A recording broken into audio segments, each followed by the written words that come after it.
Today, we're going to be talking about the psychology of money. Why? If I'm being honest, money messes with a lot of people. For me, I would say that money dominated my thoughts for like the first 32 years of my life, where obviously it wasn't like all I was thinking about all day long was only money, but it was like it dictated the way I thought about the world. It dictated the way I took actions in the world, everything that was happening to me. And, when you grow up and you don't have money, like we were, when I was younger, we didn't have any money. My mom applied for us to be on food stamps and was rejected because she had a car, and supposedly you can't have a car in food stamps for some reason. We didn't really take family vacations, any of those types of things. When you don't have it and you want life to be better, you automatically think, hey, if I make money, it will make my entire life better.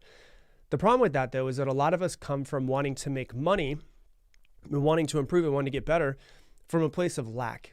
And that's the wrong place to start. So I'm going to give you a lot of tips as far as how I've seen to change your own mindset and psychology around money to, number one, make you feel better about whether you do or do not have it. And number two, teach you how to actually make more of it from changing your mindset around it. And the way that I see money is I see money like energy. And to want more money automatically, when you want something, it automatically puts you in a place of lack. If I want something, I am in a place of lacking that thing. And it's going to be really hard to get whatever it is that you lack when you're lacking it and thinking about all of the lacking it, because more than anything else, you're actually closing yourself off to receiving it. And so we can dive. I'm going to go through a few different things here. I'm going to go through a little bit. It's going to get a little woo-woo-y with me, but it's also going to be very tactical and very analytical as well. Because if you're in the energy of lack, you will always lack. Whatever you focus on the most, you will get more of that thing. So if you focus on the fact that you don't have it and you want more, you will always be lacking it and always wanting more. So if you are in a place of lack, you are in a place of not being able to receive. So if you're the type of person that, you're scrolling on Instagram, you see somebody and they have a successful company and they have a nice car and maybe they're taking nice flights all over the world or whatever it is. And the first thought that pops in your head is, man, screw that person. Oh, look at them. They're wasting money. That money could be used for other things. Look at all of the pollution because of the fact that they're on these plane flights. And it immediately goes to jealousy or judging. That is the first indication that you are in the completely wrong frequency to be able to make money.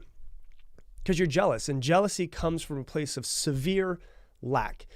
And so if you're the type of person who just sees other people online and then judges them based off of what they're doing with their lives, what they're doing with their money, about how they are destroying the environment and how they're not donating enough money, and how if I had the money that they have, I wouldn't be doing the same things that they are. That judging and that jealousy comes from a severe place of lack. And if you continue to stay there, it's going to be really, really hard for you to create the life, the abundance, everything that you want in your own life.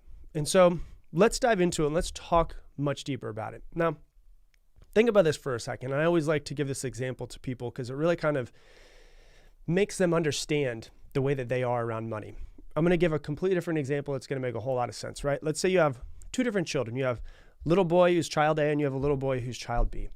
And child A, they come up to you and they want a toy. You have a toy. You have a blue truck. And you give him this blue truck and he takes the blue truck and he's like, oh, I don't really like the color blue. This isn't, my favorite color is red, but you're like, that's the only toy that I have. And they're like, all right, fine, I'll play with it.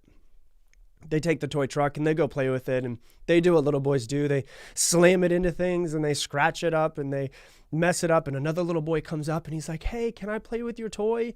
And the boy that you give it to, child A, is like, no, this is my toy. You can't play with my toy. And, then dinner time and the child ends up leaving their toys all over the place and they don't really seem to care. They weren't appreciative and they don't share it. And they're just leaving their crap all over the place. That's child A, right? Child B, let's say you give him a blue truck and he takes the blue truck and he says, oh, thank you. And he takes the blue truck and he plays with it and he has fun. He plays with his other toys with the blue truck. And then another little boy comes up and he's like, hey, can I play with your blue truck? And he's like, yeah, you can play with my blue truck. And he shares his blue truck and he lets him play with the blue truck. Then it's dinner time and the boy takes 2 minutes, takes all of his toys, puts them back to where they were, it makes it at least a little bit more clean than it was.